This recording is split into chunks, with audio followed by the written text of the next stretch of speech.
A Lion Among Men, The Wicked Years 3 by Gregory Maguire. Our story begins in the land of Oz, a place of magic and talking animals, ruled for a time by the Ozma dynasty. The last Ozma, Ozma Tipitarius, disappeared under mysterious circumstances during a coup led by a newcomer named Oscar Zoroaster Diggs, who became known as the Wizard of Oz.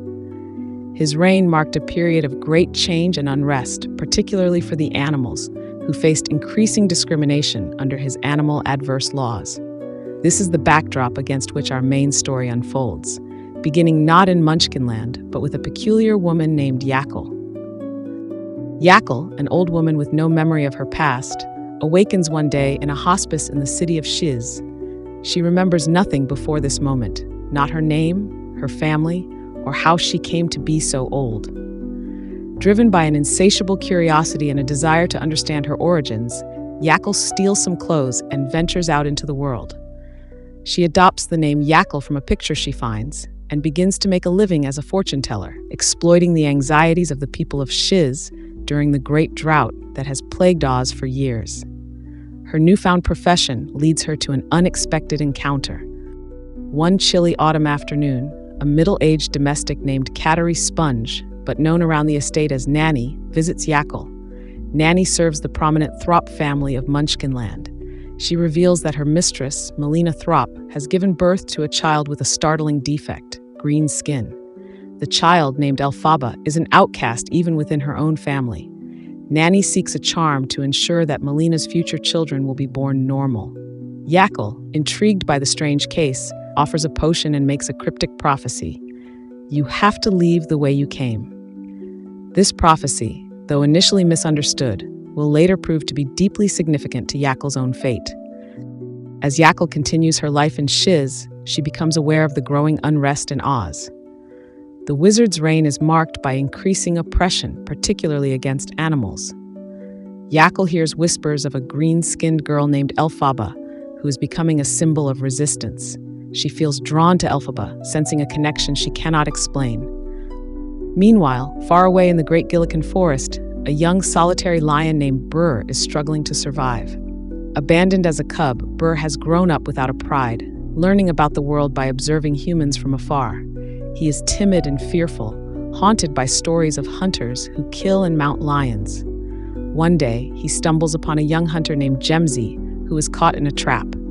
Despite his fear, Brrr feels a pang of pity for the injured man. He brings Gemsy food and water, but is too afraid of the trap to free him. Gemsy, realizing he is dying, asks Brrr to take his medal of courage to his comrades in the garrison town of Tennekin. Brrr, moved by Gemsy's plight, promises to do so. Gemsy dies, and Brrr, carrying the medal, sets out for Tennekin, marking his first real interaction with the human world. Brrr's journey leads him to a group of bears, led by the elderly Queen Ursuless. The bears, though friendly, are forgetful and live in a perpetual present, unable to remember their past. Brrr learns from a young bear named Cubbins about a place called Cloud Swamp, where the spirits of the dead, known as Osmists, reside. Cubbins suggests that Brrr might find his parents there, but warns him that the Osmists are dangerous. Intrigued, Brrr decides to visit Cloud Swamp. He and Cubbins encounter the Osmists, who demand news of the world in exchange for information. They reveal that Ozma, the lost ruler of Oz, is not dead, but they offer no clues about Brrr's parents. Frightened by the encounter, Brrr and Cubbins flee, with Cubbins taking a set of books that Brrr had been carrying, books that are somehow connected to Ozma's history.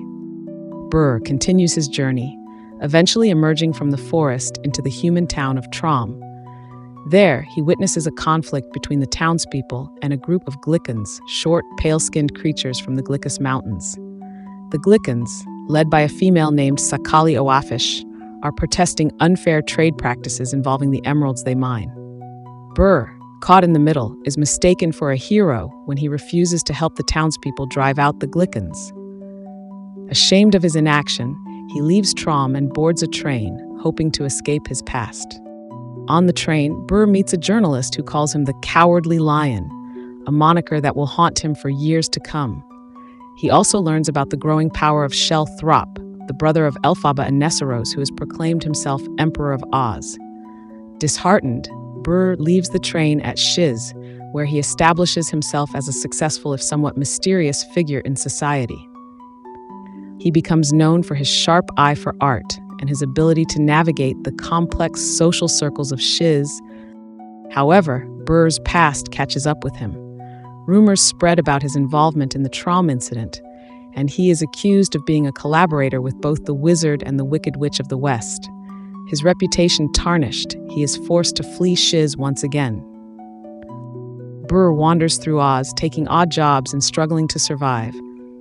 He eventually finds refuge with a pride of lions in the Madeleines, but his differences set him apart, and he is once again forced to leave. He travels south, toward the desolate region known as the Wend Fallows. There, he encounters a tribe of unique cats called the Ghoulam. They are led by a powerful female named Mulama, with whom Brrr becomes entangled in a brief, passionate affair. However, their relationship is doomed, as Mulama is destined to become the leader of her tribe. Brrr leaves, heartbroken and alone once more. Years later, Brrr encounters a young girl named Dorothy Gale, who has arrived in Oz under extraordinary circumstances. Dorothy, along with her companions, the Scarecrow and the Tin Woodman, is on a quest to meet the Wizard of Oz. Brrr, drawn to Dorothy's innocence and hoping for a chance at redemption, joins them on their journey. In the Emerald City, they confront the wizard, who is revealed to be a fraud.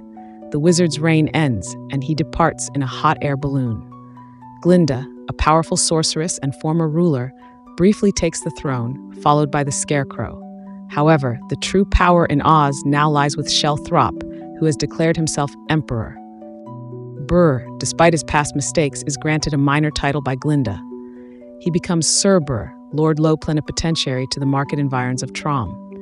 However, this title is more of an insult than an honor, a reminder of his past failures. Disillusioned and alone, Brrr retreats from public life.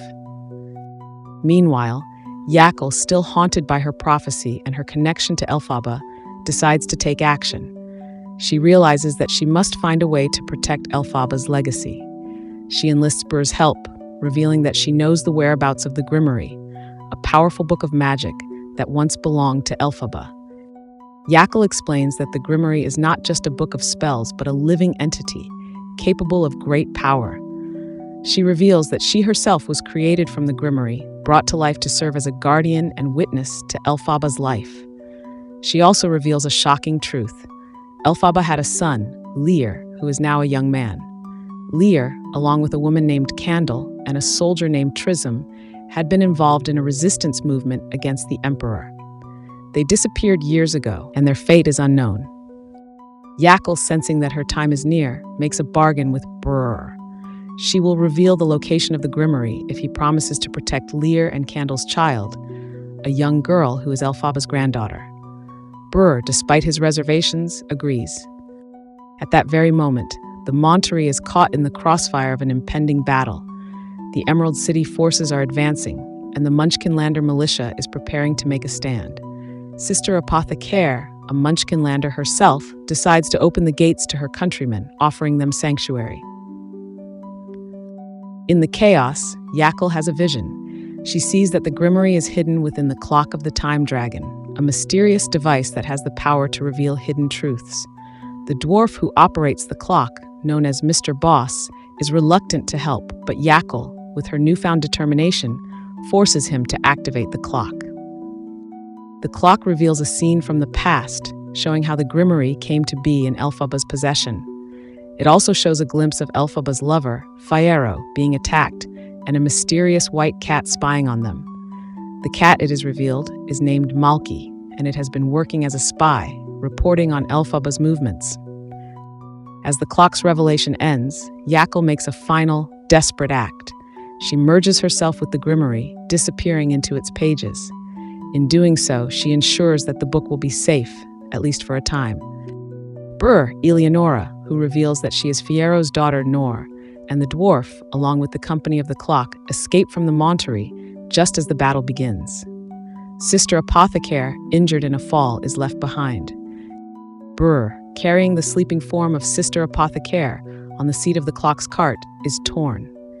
He knows that he should report his findings to the Emerald City, but he is also drawn to Eleonora and her quest to find Lear.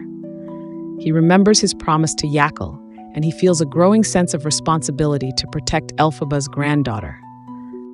In a moment of decision, Brrr abandons his mission for the Emerald City. He chooses instead to help a poor farming family harvest their wheat before the approaching armies destroy their fields. He leaves Eleonora and the others, promising to catch up with them later. As Brrr works in the fields, he reflects on his life, his mistakes, and his hopes for the future. He realizes that he has a chance to make amends for his past, to find a new purpose. He may not be a hero, but he can choose to do what is right, even if it means defying the powers that be. The story ends with Brrr alone in the fields, watching the smoke rise from the approaching battle. He knows that his journey is far from over, but for the first time in a long time, he feels a sense of hope. He has made a choice, and that choice, however small, has the power to change the course of his life, and perhaps the fate of Oz itself. If you enjoyed this book breakdown, please consider liking this video and subscribing to get notified when we post our next book.